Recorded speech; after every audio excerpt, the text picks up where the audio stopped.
to Ghost Stories, our special Halloween episode for the month of October. I'm Josh Lindquist. We have Carey DuVal and Will Shaw joining me for Ghost Hello. Stories today. We have special guests throughout the episode, previous guests from our podcast, so we'll be cutting to that. It'll be very exciting. So, first off, Will, Carey, do you guys believe in ghosts? Absolutely. I have a complex series of beliefs that no one, not even myself, will ever fully comprehend. And whether or not I would believe in ghosts would be dependent on how you define ghosts. Okay. And so I would say yes, if we're defining ghosts as a phenomena that I cannot explain in any manner to my understanding of nature. Okay. That's a All right. nuanced definition. I like it. I dig it. Yeah. Mine's going to be a lot simpler. I don't have a particular unified theory when it comes down to ghosts and or spirits. I have thought a bit about this, but I definitely, yeah, I'm fairly confident in my experiences of I know what I saw when it comes down to ghostness, and whether or not it was my brain playing tricks on me or seeing something that actually wasn't there was or that actually could have been somewhere else is yeah, we'll see how they go. We'll see how the story takes y'all. Okay. Fascinating. As I Uh, said, I believe in the ghost of Bill Murray's now dead film career. Ghostbusters reference, had to do it. Okay, and we're back to ghost stories. Sorry for my digression. okay, that was a good digression.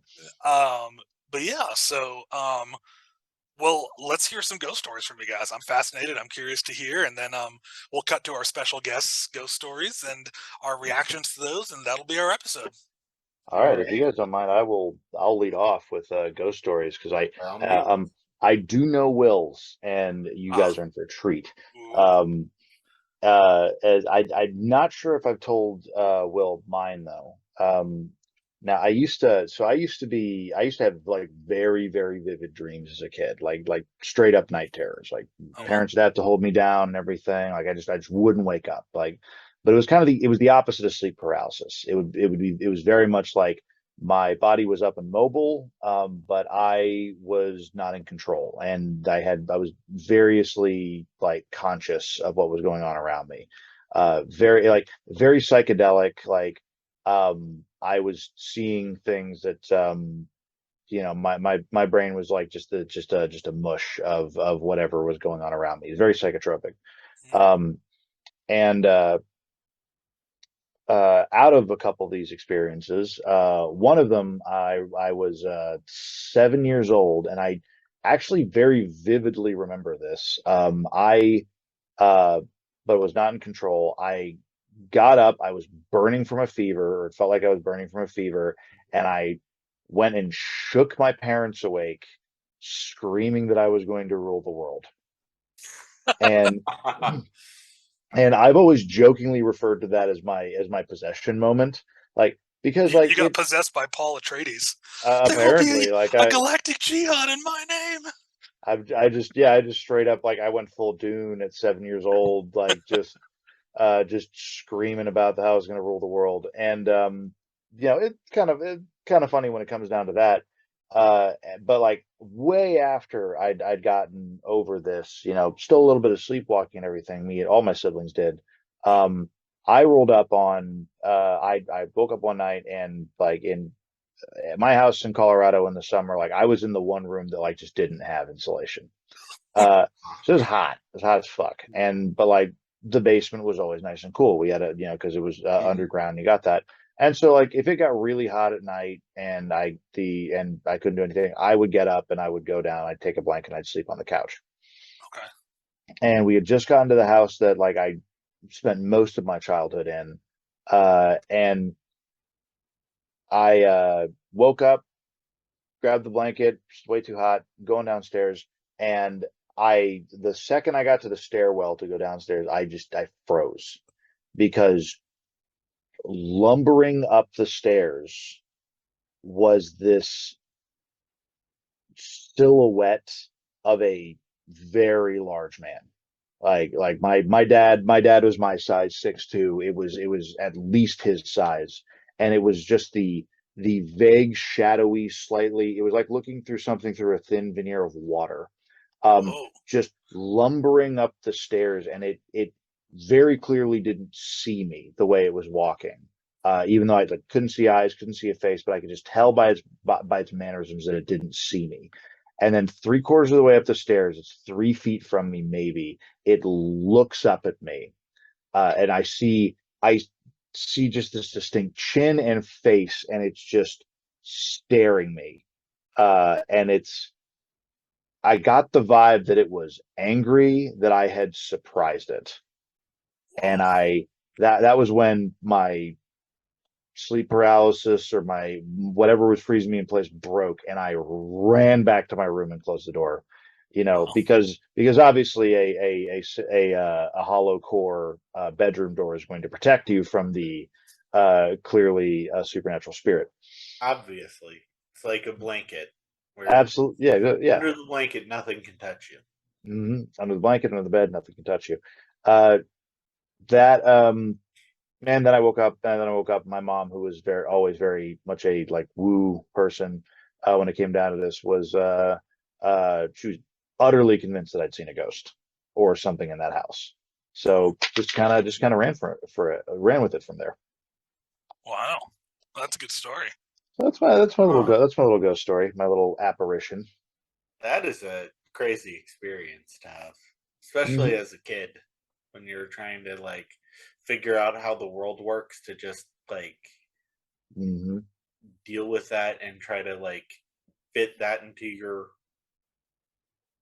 what you're learning is how the world operates. Well, it's weird because I didn't try any like psychedelic drugs until I was older, and like way older.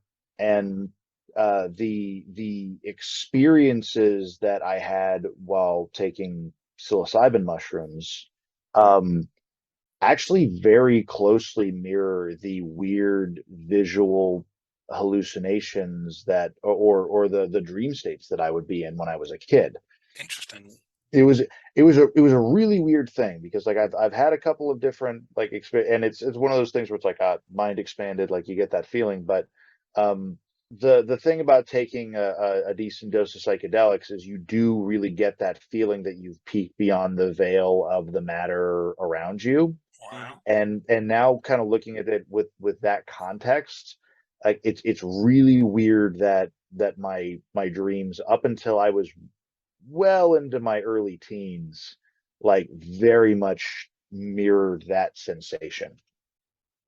So, Interesting.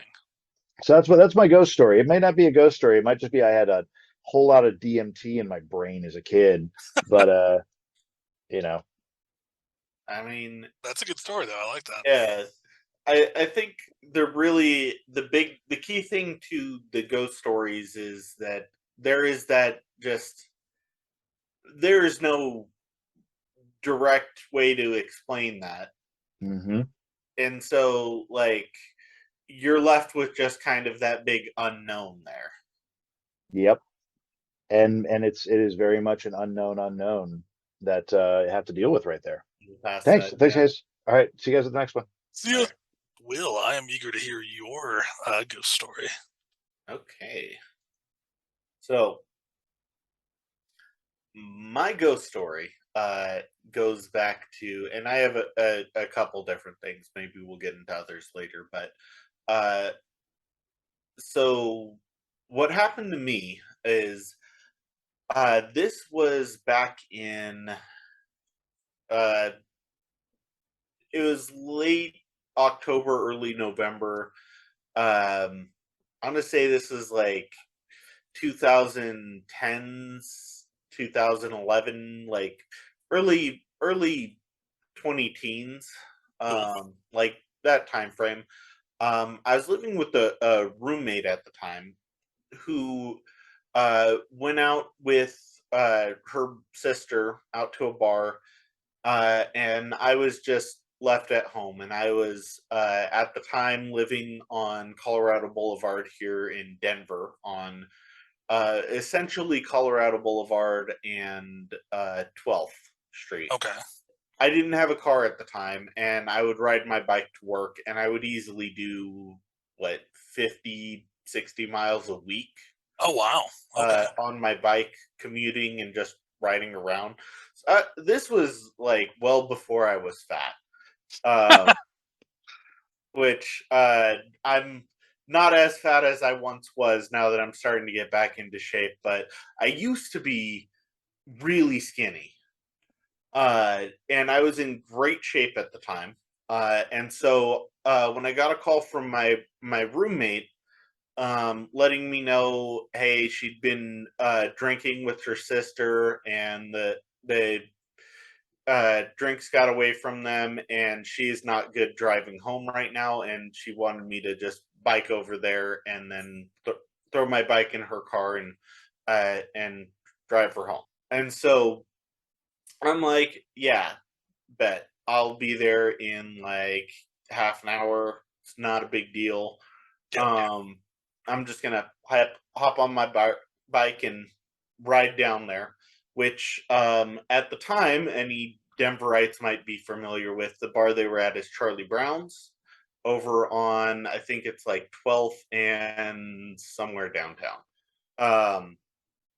It's not really important to the story, but hey, shout out to any Denverites out there. Hey. Which ironically, Charlie Brown is known as a haunted bar. Oh, that's interesting. Okay. Maybe you guys brought something home with you in the car. I don't know. We'll see where the story goes. Nothing happened to me at Charlie Brown's. Okay. That's kind of ironic part of the story is the known haunted place that I was thinking of is not at all. I didn't even know it was haunted or known to be haunted at the time. That's a little bit of Colorado lore that I came across later. Interesting. But yeah.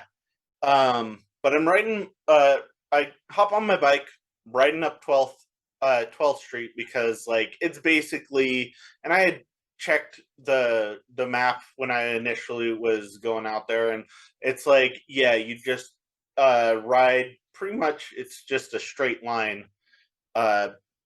Down 12th, it sounds like. Yeah. Yeah, pretty much. And I didn't pay that much attention to the directions. And so I'm just riding my bike for a while. And then I do stop. I'm going up, and I stop at Vine Street because I look up, see the street, and I'm like, okay, how much farther is this place? Because I don't want to accidentally ride past it. I know I'm just going in a straight line. I'm not paying that much attention. Right. And I stop to check the map on my phone, and I feel immediately when I stop, pull out my phone, look at it, and I feel like a tug on the back of my jacket. And I just hop back on my bike, take off as fast as I can, and then I look behind me because it felt like a little kid trying to get your attention. Ooh, creepy. If you've ever dealt with a little kid and they'll just grab the back of your shirt or whatever and just tug to get your attention. That's what it felt like. Wow. And so immediately my mind's yeah, I'm out of here. And just hop on. And then I look behind me to make sure I'm not just being a dick to a little kid. Because this is the middle of the night. Right. It's at least midnight. Yeah, seeing a kid out there, in the middle of the night would be scary in and of itself. Yeah. And then I realize as soon as I hopped back on my bike that continuing down 12th Street, I just rode my bike right into Cheeseman Park. Because I don't know Cheeseman at the Park. time, so Cheeseman Park is very haunted. Oh, and okay. I know this now from personal experience. Yeah. At the time, I wasn't thinking about the map going through Cheeseman Park because it showed me a straight line. But as I see that. And quick question though. So when you felt the tug and you got on your bike and started getting the fuck out of there, when you looked back, did you see anything? No, nobody was there. Nobody was around me. Wow. There's nobody on the street. It's midnight in Denver, and Denver shuts down by 9 o'clock. Yeah. So like, and it's also like it's like autumn in Denver. It's It's cold. probably Yeah. like 56, 50 below 60 I was gonna degrees. say at midnight it must be like in the 40s probably. It might have been colder. I don't know. I was Yeah. in good shape at the time. Cold didn't bother me. But yeah, I look behind me. Nobody's there. Nobody's around me. Nobody is Wow. on the street. And I'm in Cheeseman Park now. And I'm like, oh my gosh, why did I didn't, why did I do this? And then I feel that same tug, like distinctly, like two tugs on my right leg, Yeah. and then the exact same thing on the back of my left leg. Whoa. And I am booking it. Like I said, I was in great shape at this time. I'm going like 20 or 30 miles an hour at Wow. this point, and I am scared as shit. I took off going as fast as I can, and I It go sounds like the opening to an episode of X-Files. My goodness. yeah, and I go right through Cheeseman Park. I get to the other side, and like I like just so flustered. I get past the park and I stop, and I'm like, "Holy shit! What the shit?" And I look up, and I'm on Vine Street. Wait, what? Yeah, and then I'm like, my mind is just fucking like, I don't know what's going on anymore. I'm freaked out. Like I just had to go in a straight line, and somehow that straight line put me right back at where I started.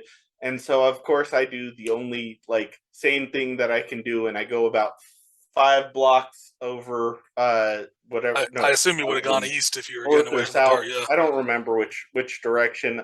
I just go as far around the park, completely circumventing it, go all the way down to and have to circle around to Charlie Brown's. And I get there, and like I have to just sit down and have a drink at this point. And I'm like, I'm sorry, we're not going anywhere for like an hour here. Wow. Oh, wow. I mean, the tugging and everything, the physical sensation, that's creepy. But then to be back where you started inexplicably, that's fucking terrifying, man. Yeah. Yeah, I know. Wow. I was there. Yeah. Wow, that's wild. That's a great story, dude. Holy shit. So Yeah. what are your theories on do you have any like further insights based on your research about Cheeseman Park or stuff about what it might have been or So we could do a whole episode on okay. Cheeseman Park, and maybe we should Let's do that. later I'd on like to. Yeah. For Halloween. I can just talk about like, because that's a whole nother story of just me explaining Dude, we like got 13 more days till Halloween, so by the time I edit this, we can totally put out another episode. Do 2 Halloween themed episodes. I'm all about it. yeah, I'm down. But yeah, there is just so much shit that's happened in Cheeseman Park. I don't know. Like, I don't know what happened. I can't explain what happened. All I can say is that it happened. I was there. I know it happened. I have people that can verify that this happened. And like it was an absolutely terrifying experience in a way that is so like primally visceral that I don't like. Neither before nor since then have I had that like same feeling of just like primal fear that I had that night. And Wow. it's something that like I still don't go to Cheeseman Park. Yeah. Because like it just freaks me out every time I'm there. Like I'm just immediately on edge because like that is something that I know happened. Um, and now I've of course now I know like so much more about like the history of that park. Um, which Well, stay tuned, nerds and friends listeners, because we're going to do a deep dive into Cheeseman Park in the near future. So, yeah, I'm sure there will be a link here in one of the video corners if Josh learns how um, to do that. I know how to do it. I might just forget when we upload the episode in the feed. I don't know. We'll figure it. We'll see. Yeah, Um, editor, put like a little sticker or something here that may or may not actually lead to another video. Perfect. Well, that was an excellent story, Will. I think now's a good time to jump into our first guest story from Jeffrey Kippel. So let's do that. All right. Do you mind if I take like a 30-second coffee break just to refill my coffee real quick? By all means. I assume right now we're going to have like fireworks and explosions or something going off. And I was thinking gratuitous nudity, but well, fireworks are good too. I mean, I also went to grab water. Nice. All right. Thank you so much for joining us, Jeffrey Kippel, for this very special Nerds and Friends where we share ghost stories. Really appreciate your time, and can't wait to hear the story you have for us today. Well, thanks for inviting me on. I saw your post and thought, oh, might as well share something that was kind of fun and freaky at the same time. Yeah, I'm excited to hear it. So this is going back, obviously, when I was much, much, much, much younger. Yeah. Probably around 16-ish, somewhere around that time frame. Me and my friends, into all sci-fi, fantasy, horror, all kinds of weird stuff. Yeah. And we decided we're going to do a ceremony. Okay. And this one friend, his name is Barry. His parents were out of town, and he had this really big house. And we went down to the lowest level. And there were probably drinks involved, so I've got to say that. And there were 3 of us, and for whatever reason, we decided, let's just draw a giant pentagram on the basement floor.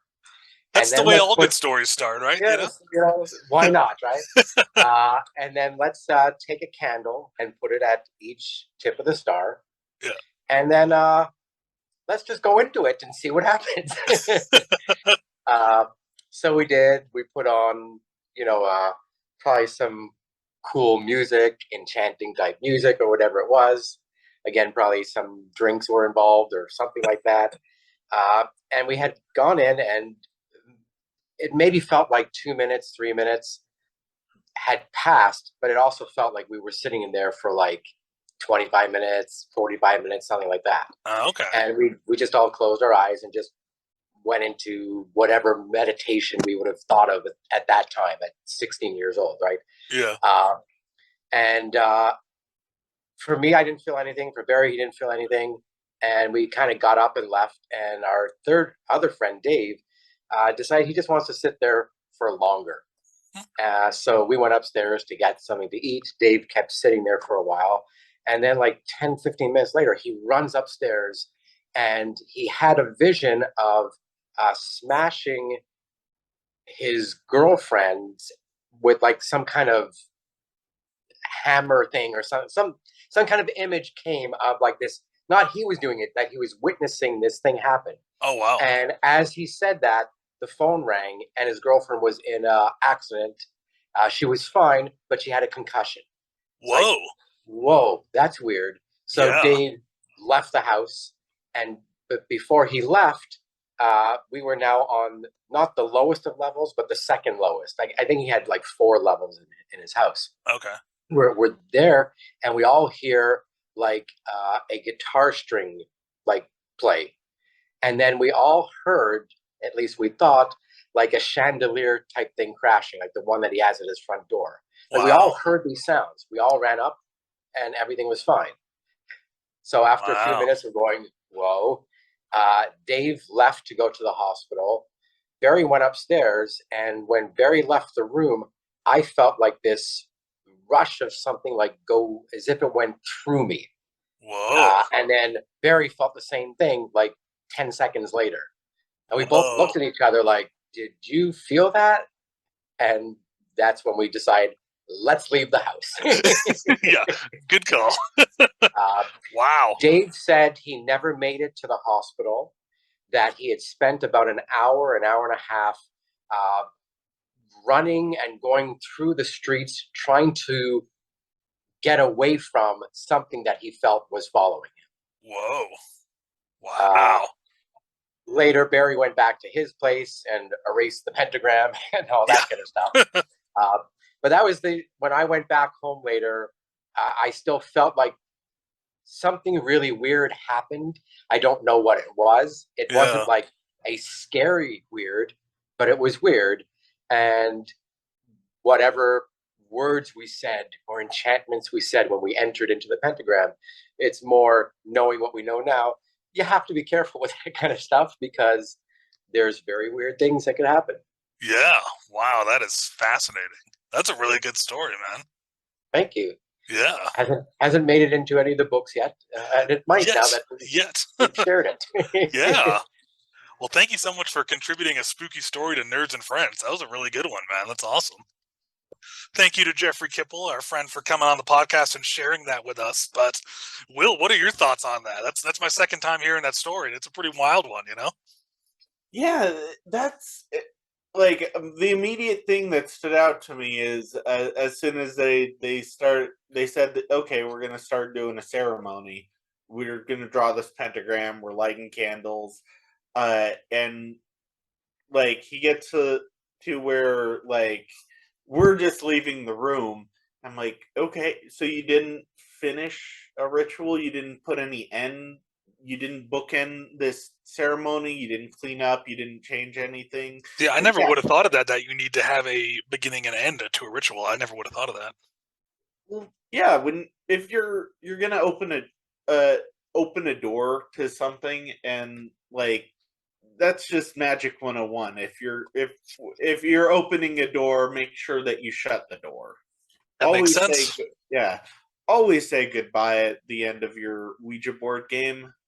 Always always bookend any type of ritual you're gonna do. Always like I said at the beginning, like I have very complicated belief structure, and I am a firm believer that we do not fully understand everything that happens in the world, and that we may never fully understand everything. And also, I think it would be terrible if we ever did fully understand everything about the universe, because that would be so boring. I never thought of it that way. Yeah. But yeah, on Halloween, kids, if you're out there having a seance, playing Ouija board, always define an end before you go off to do something else. Never leave a door open. So that's why our podcast has the real advice. You know, you got these idiots on daytime TV warning about rainbow-colored fentanyl, but we got the real advice here on how to keep safe. Fucking end your seance, kids. God damn it. Yeah. Never worry about razor blades in your candy. That's just something that the old people are concerned about. Like, nobody's going to give you fentanyl on Halloween. That shit's expensive. Exactly. But the real thing is, whether you're playing Bloody Mary or you're trying to summon Satan, make sure you put an end to the ritual. Like, hard stop at the end. I mean, Satan's got a schedule. He can't be everywhere at once, you know? Got to respect his time. Got to put an end to that shit. Okay, so I'm thinking I'll share my one story that I have that is I really like your definition at the beginning of the podcast of it's not so much ghosts, it's more things that we just don't understand and can't explain, but that we know we experience, you know? So I'll share my one experience that was like that, and then we'll watch our final special guest ghost story, and that'll be our podcast. Cool. So mine was back in, this would have been actually around the same time as your story, 2010, 2011. I remember I was a sophomore in college, and I was living in an apartment I had 3 other roommates, so there were 4 of us total, but I had my own room. And one night, I remember waking up in my bed, and my window kind of faced a courtyard that our apartment complex had. So it was a pretty well-lit courtyard. So I would get lots of, it's a college apartment. I didn't have good blinds or anything, so I had lots of light spilling in from the courtyard. So my room was fairly well illuminated when all my lights were out, and so I woke up and I just remember waking up and there was a tall, gray, featureless figure standing over my bed looking at me. And I remember it was like the most primal terror I'd ever felt, and I couldn't move. I felt like paralyzed. It was just really scary, and I just remember it going on a long time where like I couldn't move, and then finally it vanished, and I got up, and I remember I turned my lights on. I looked in the mirror, and my pupils were completely dilated, and my heart was pounding. So like I had like a fight or flight response from whatever this was, and so it freaked me out, But I thought, okay, it must have been a bad dream or sleep paralysis or something. So I kind of put it out of my mind and tried to ignore it. But it bothered me enough that I thought about it fairly often, And so I forget how long after that happened. It was at least a year or two, maybe a little longer. I came to visit my parents' house, and my brother was living there at the time, and he was watching some, from based on what I was seeing, some shitty fucking alien conspiracy theory documentary that was like really poorly made and like of low quality. And he was watching on the TV, and I was sitting there like eating some food, and I was just sitting there wanting to mock the documentary, but not wanting to be rude, so kind of keeping my mouth shut. But then in the documentary, they started being like, yeah, a lot of people who have had alien experiences, try to draw or describe their interactions. And they started showing pictures people had drawn, and it looked just like the fucking creature I'd seen. And it freaked me the fuck out because I was like, like it looks just like that tall, featureless gray creature with kind of elongated limbs and very lanky and tall. And so the fact that was like other people had described it freaked me out. So I don't know what it was. I don't think about it very often nowadays because it's been like over a decade since it happened, and again, that's the one time I've ever had an experience that felt any kind of inexplicable or possibly paranormal or stuff like that. So but yeah, so I don't know how to explain it. That's my story. That's all I got. So Yeah, it is always fascinating when you can get a little bit of outside verification, and it could be. It's always a little bit tricky when you're dealing with memory because it's like how much of this is especially when you factor in sleep. Mhm. That's a big memory warper, Yeah. And like how much of it is like, have I seen something like that before that I'm mentally creating? Yes. Is this some sort of like collective consciousness thing where people are prone to describe this sort of thing for this situation? Or Yes. or have we both just had the same encounter with a similar thing? Yeah, And because so, I've heard I shared this with a friend who she postulated the theory that totally makes sense. That she's like, yeah, a lot of people do have these nightmarish, horrifying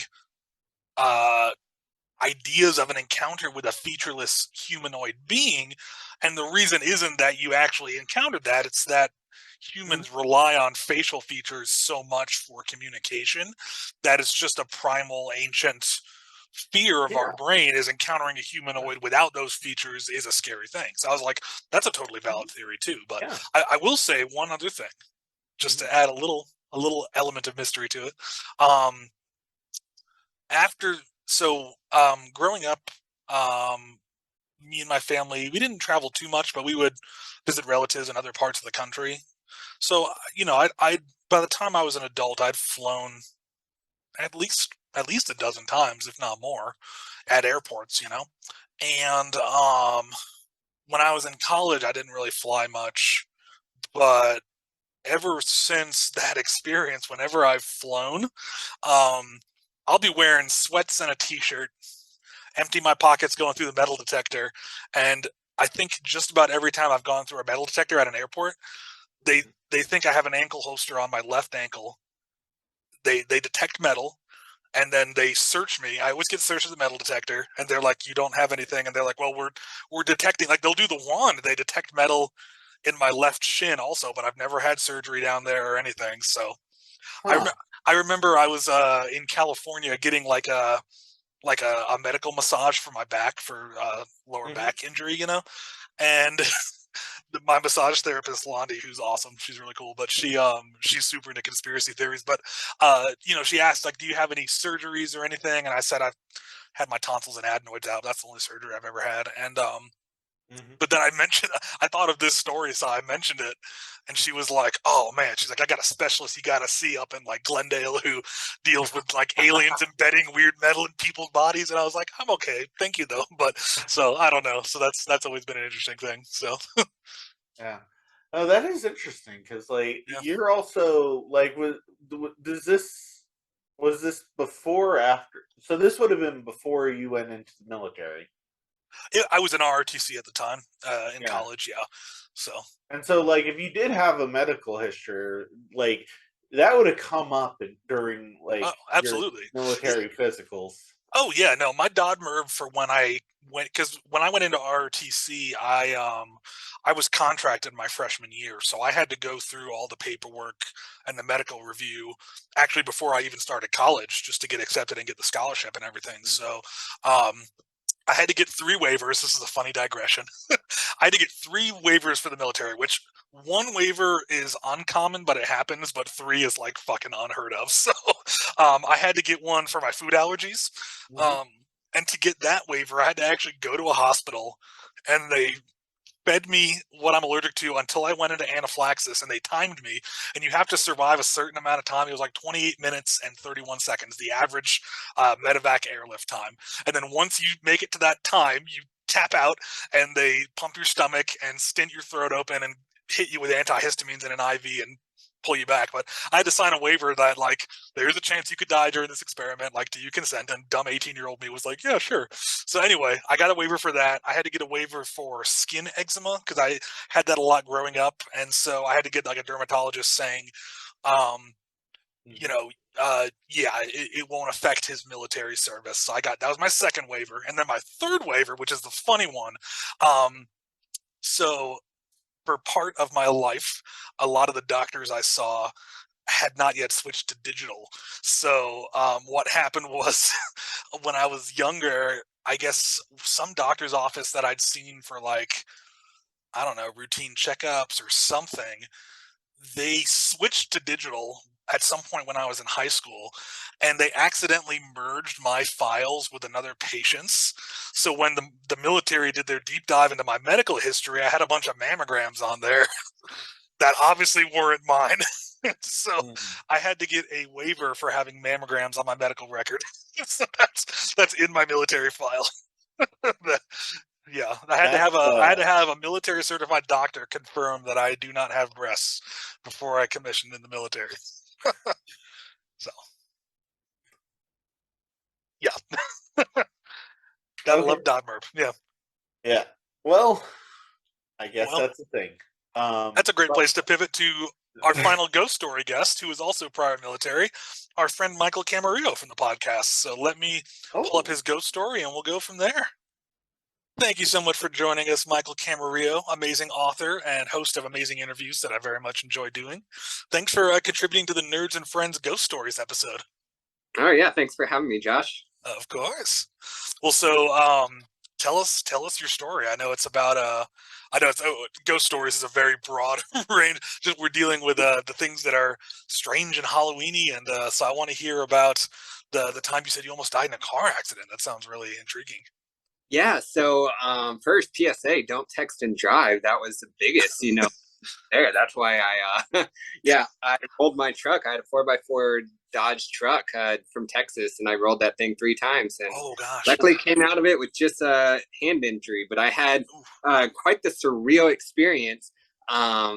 Needless to say, I was not drinking or anything, so I know it wasn't intoxication hallucination.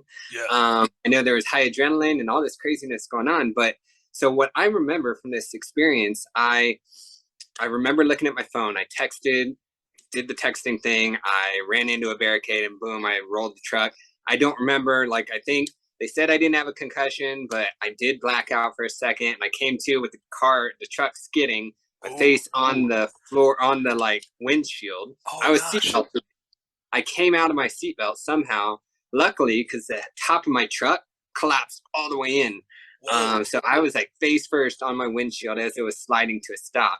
That's intense. Holy shit. Yeah, I come to and I'm like kind of just in this haze and I don't know what the heck's going on. And I hear all this commotion. And so this is at like 2 or 3 in the morning. Yeah. So there was no one on the highway, right? But I hear all this commotion everywhere and I hear voices, I hear people. Then I hear this person saying, hey, Michael, or no, they didn't say my name. He didn't say my name, but he said, hey, do you need some help? Do you are you okay? Can you move? And I was like, I remember responding saying, yes, I'm okay. I can push out. So I remember pushing myself out. I did kind of a push up, pushed myself out backwards, crawled out of the truck. And I remember seeing a blurry face. I saw this blurry face, pale complexion, black cowboy hat on. Yeah, and that's all I can remember. And I know he had it looked like a kind of one of those button-up shirts that had like, I forgot how to describe it, but like stripes going down it, right? That's what I recall, right? And he's like, hey, do you need anything? Is anything in the car that you need or something? I don't remember the exact conversation, but he asked me, and I said, I need my phone. I need to be able to call someone. I need my phone, right? And he said, don't worry, just sit right here. I'll get it. I remember looking around and I saw tons of people crowded around, just like on the highway. Just, it was so weird. And the next thing I know, I look back to my truck and I see black cowboy boots hanging out of my truck. Like someone had crawled in and all I see is his boots, right? Yeah. And I just remember like hearing all these people asking me if I was okay. And I was responding, I was communicating. And then it all kind of goes blank. It goes blank. I am woken up again by a paramedic. Paramedics talking to me, asking me if I'm okay. They're checking my vitals, all that. And I see my phone sitting next to me. Whoa. My phone is beside me. The entire highway is empty. Wow. There's no one. There's not a single person there. And I remember asking, I was like, hey, what happened? Where did all the people go? And they thought I was losing my mind. They told me there was absolutely no one there. Whoa. They said that someone from across the highway, because I was on the highway, on the elevated highway, right? So someone at an apartment complex saw the accident and called 911. Oh, you were like on one of those elevated, like, I forget what you call, like almost an overpass, but. Yeah. Oh, okay. So, yeah, and they said no one was there. There was no other car involved. No one had driven by. Like, no one had stopped. Like, it was too early in the morning. There was no one there. No one out there. Wow. So all this stuff that I had seen, I don't know. It either did or didn't happen. I don't know. But what was so strange and so transformative for me about this experience was my cousin had died in a car accident when he was 18. Oh, I'm sorry. And it's okay. But the image of the person that I saw, I realized when I went home from the hospital, I went home with my parents. I was about to go in the military at the time, but they took me home. They were taking care of me.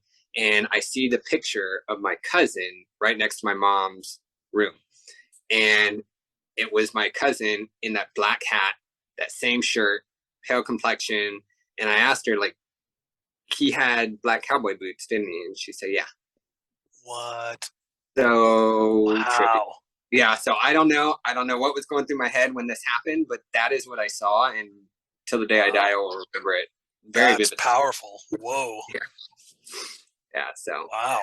That's my story. Not necessarily spooky, just kind of trippy. I got goosebumps though, man. That's awesome. That's wow. That's something. That's quite an experience. Thank you for sharing that. Oh yeah, no problem. Wow. I got to think about it. I'm going to be thinking about that all night. That's wild, you know? Yeah, I think the lesson is don't text and drive. That's a good takeaway from it. Yeah. There. What'd you think of that? That's crazy. And like, there's a lot of possible explanations for things like this. Those events, high strangeness that are just very. There's a difference between like this could possibly explain that versus this is an experience that I had. And that's really kind of what events like that trigger is like. Yeah.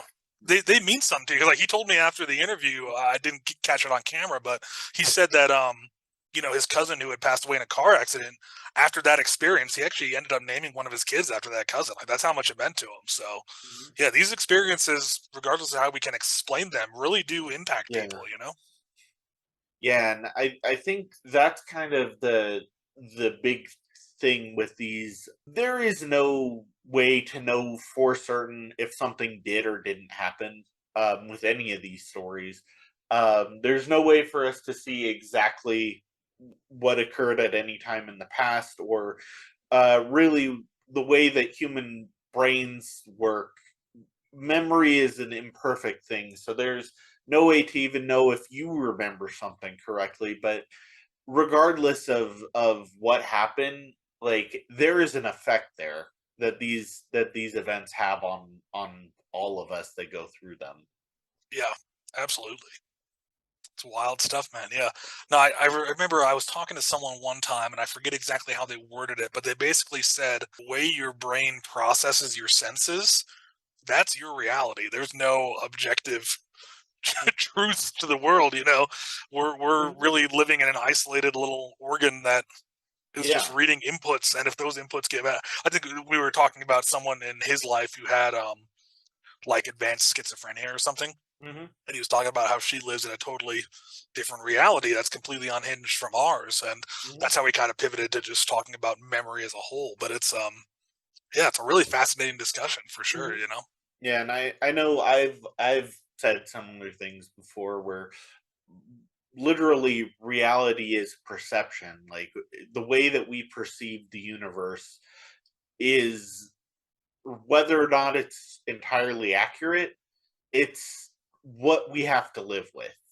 Yeah. And so whether or not we are a brain in a vat, or if we're living in a simulation, or whatever other type of nonsense idea gets thrown out there, like even if that was the case, we're here and we have to just kind of take these experiences and just kind of move forward with them, and the effects that they have on us.